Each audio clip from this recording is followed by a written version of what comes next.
এইখানে যেই মব তৈরি করা হয়েছে, কোটি কোটি টাকা বিদেশি থেকে এম্বাসি থেকে এনে 3টা হসপিটাল বন্ধ করে রাতে ইন্টারকন্টিনেন্টালে ঘুমিয়ে কাচ্চি আর তেহারি খেয়ে খেয়ে বিচার চাই না ফাঁসি চাই বলে যেই ফ্যাসিবাদ কায়েম করা হয়েছিল, সেই ফ্যাসিবাদের কারণেই পরবর্তীতে বাংলাদেশে আর একটা শাপলা ম্যাসাকার হয়েছিল।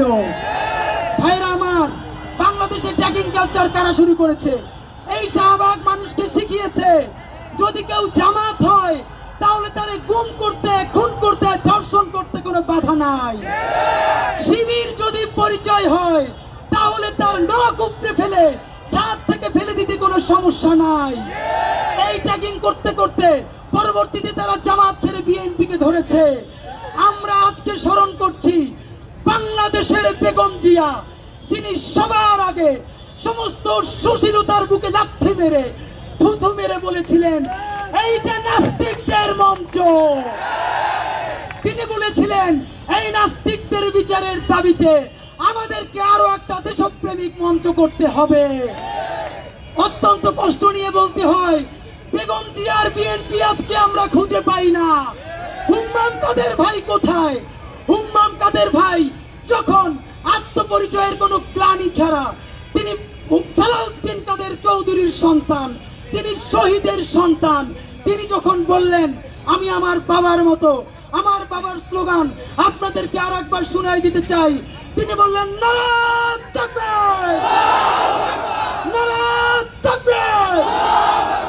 এরপরে আমরা দেখলাম সুশীল শাহবাগী অংশটা বলল এই স্লোগান হুম্মাম কাদের চৌধুরীর একক স্লোগান, এইটা বিএনপির স্লোগান নয়।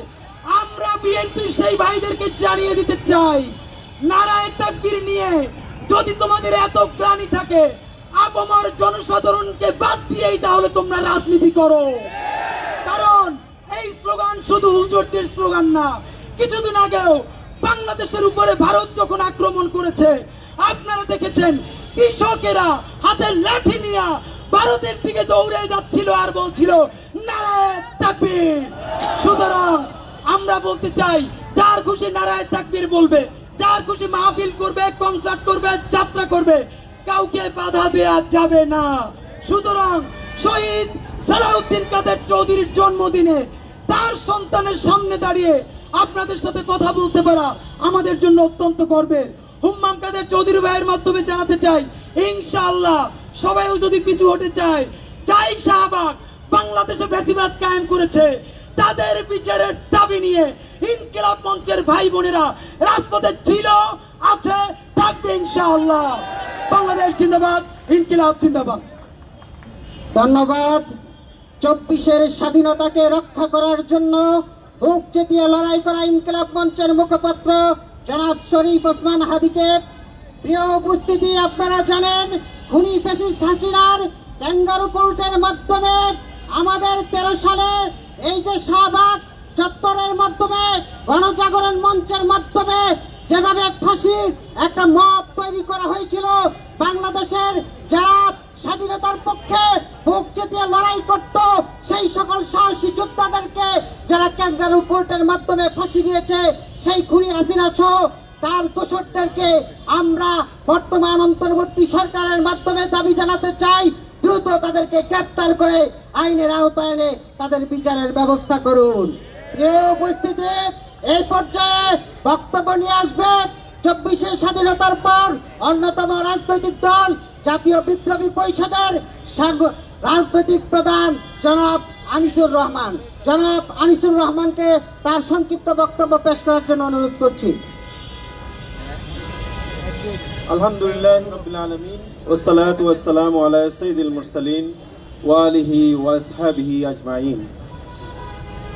24-এর আজকের এই জুলাই স্বাধীনতা পরবর্তী সময়ে উপস্থিত আজকের এই মঞ্চে যারা আছেন অতিথিবৃন্দ এবং উপস্থিত ছাত্র জনতা, আসসালামু আলাইকুম ওয়া রাহমাতুল্লাহি ওয়া বারাকাতুহু।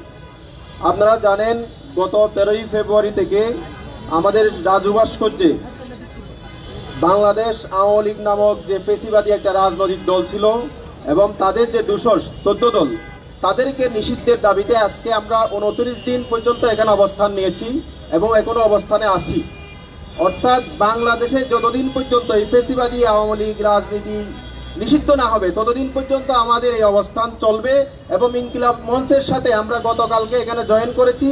আমরা এই যে শহীদ সালাউদ্দিন কাদের চৌধুরী সহ শহীদ আলী হাসান মুজাহিদ ভাই, শহীদ নিজামী ভাই, শহীদ আব্দুল কাদের ভাই সহ যারা এখানে শহীদ হয়েছেন এবং 13 সালে যে মব সৃষ্টি করা হয়েছিল, যাদেরকে অন্যায়ভাবে অন্যায্যভাবে আদালতের নির্দেশনার বাইরে গিয়ে আদালতের বিরুদ্ধে চ্যালেঞ্জ করে একটা মব সৃষ্টি করা হয়েছিল, সেই মববাস, সেই স্বৈরাচারের দোসর খুনি হাসিনার টিম যারা এখানে গত কয়েকদিন আগে এখানে আসছিলেন, তাদের বিরুদ্ধে আমাদের আজকের এই অবস্থান এবং সেই মববাসদের বিরুদ্ধে আমাদের অবস্থান।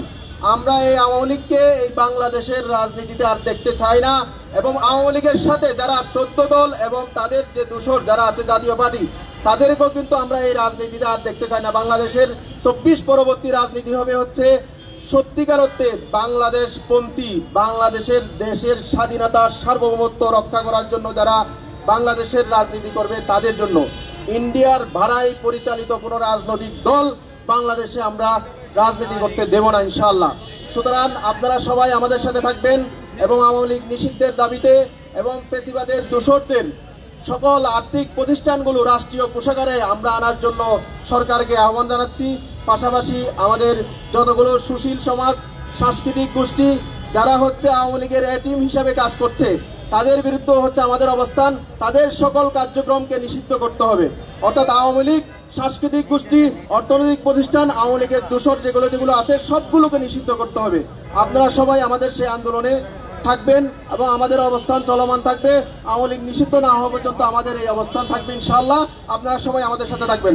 জাতীয় বিপ্লবী পরিষদ ধন্যবাদ, জিন্দাবাদ এবং বাংলাদেশ জিন্দাবাদ। আসসালামু আলাইকুম রহমতুল্লাহি ওয়া বারাকাতুহু। প্রিয় বন্ধুরা, এ পর্যায়ে বক্তব্য রাখবেন বাংলাদেশ ইসলামী ছাত্র শিবিরের কেন্দ্রীয় সাহিত্য সম্পাদক তাজুল আজহার ভাই। বক্তব্য রাখছেন তাজুল আজহার ভাই।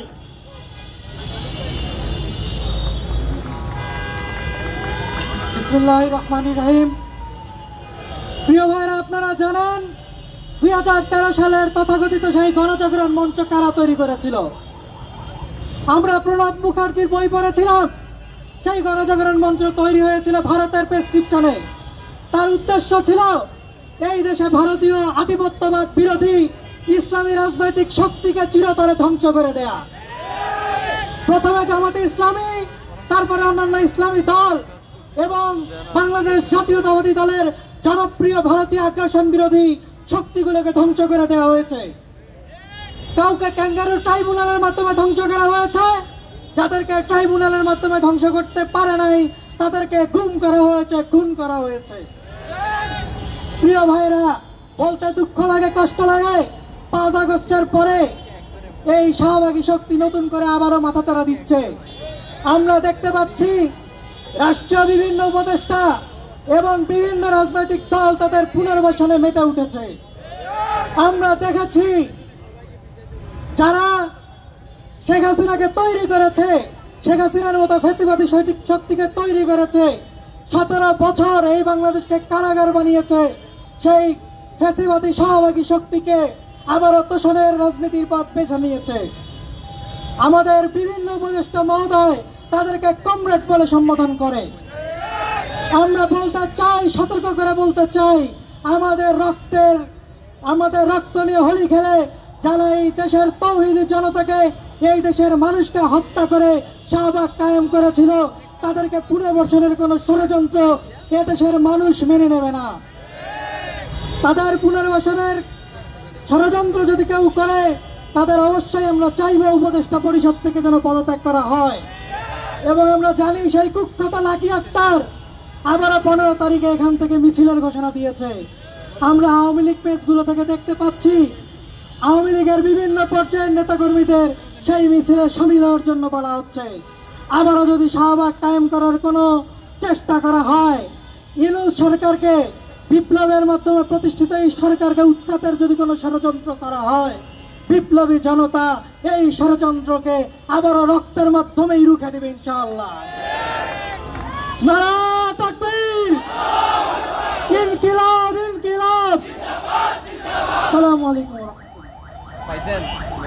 প্রিয় উপস্থিতি, সংগ্রামী তাওহীদি জনতা, আপনারা জানেন 2013 সালে এখানে গণজাগরণ মঞ্চ তৈরি করার মাধ্যমে গণজাগরণ মঞ্চের আইকন লাকি আক্তার এই শাহবাগে রক্তের হুড়ি খেলা শুরু করেছিল।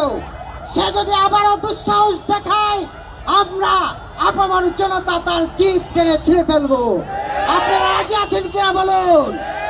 প্রিয় উপস্থিতি, এই পর্যায়ে বক্তব্য নিয়ে আসছেন এই 24-এর স্বাধীনতার অগ্রসৈনিক, রাজপথের লড়াকু যোদ্ধা, প্রিয় অ্যাক্টিভিস্ট জাকারিয়া মাসুদ।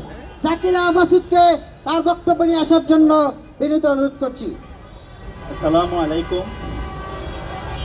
আপনারা এখানে যারা আছেন তারা একটা জিনিস নিশ্চয়ই খেয়াল করে দেখবেন, শাহবাগ মূলত বাংলাদেশ যখনই দাঁড়াতে চায় তার বিপক্ষে গিয়ে দাঁড়ায়।